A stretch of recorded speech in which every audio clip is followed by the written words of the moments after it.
ಪರಿಶಿಷ್ಟ ಜಾತಿ ಹಾಗೂ ಪಂಗಡಕ್ಕೆ ಸೇರಿದ ಹಾಗೂ ನಿವೃತ್ತ ಸೈನಿಕರಿಗೆ ಕಾಯ್ದಿರಿಸಿದ ಜಮೀನನ್ನ ಅವರಿಗೆ ನೀಡಬೇಕೆಂದು ಆಗ್ರಹಿಸಿ ದಕ್ಷಿಣ ಕನ್ನಡ ಜಿಲ್ಲಾ ದಲಿತ ಸೇವಾ ಸಮಿತಿಯವರು ಜನವರಿ 7ರಂದು ಬೃಹತ್ ಕಾಲ್ನಡಿಗೆ ಜಾಥಾ ಹಮ್ಮಿಕೊಂಡಿದ್ದಾರೆ.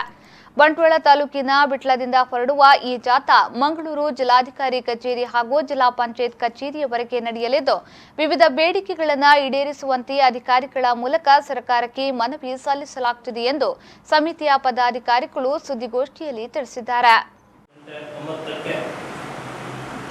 ದಕ್ಷಿಣ ಕನ್ನಡ ಜಿಲ್ಲಾ ದಲಿತ ಸೇವಾ ಸಮಿತಿ ಜಿಲ್ಲಾ ವತಿಯಿಂದ ಬೃಹತ್ ಕಾಲ್ನಡಿಗೆ ಜಾಥಾ ನಡೆಸಲಿದ್ದಾರೆ. ಬಿಟ್ಲ ಕಚೇರಿಯಿಂದ ಹೊರಟು ಜಿಲ್ಲಾಧಿಕಾರಿಗೆ ಹಾಗೂ ಜಿಲ್ಲಾ ಪಂಚಾಯತ್ ಕಾರ್ಯನಿರ್ವಹಣಾಧಿಕಾರಿಗಳಿಗೆ ಮನವಿಯನ್ನು ಸಲ್ಲಿಸಿ ಒತ್ತಾಯಿಸುವಂತೆ ಪರಿಶಿಷ್ಟ ಜಾತಿ ಪರಿಶಿಷ್ಟ ಪಂಗಡದ ನಿವೃತ್ತ ಸೈನಿಕರಿಗೆ ಕಾಯ್ದಿರಿಸಿದ ಮತ್ತು ಅಳತೆಗೆ ಮಾಡಿರುವ ಜಮೀನನ್ನು ಒದಗಿಸುವಂತೆ ಸರ್ಕಾರಿ ಮತ್ತು ಸರ್ಕಾರದ ಸ್ವಾಮ್ಯಕ್ಕೆ ಒಳಪಡುವ ಇಲಾಖೆಗಳಲ್ಲಿ ಜಮೀನನ್ನು ಸುಮಾರು ವರ್ಷಗಳಿಂದ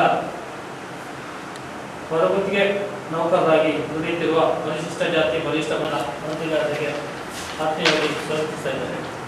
ನಾನು ರಾಜೇಶ್ ಮಠ ದಲಿತ ಸೇವಾ ಸಮಿತಿ ತಾಲೂಕು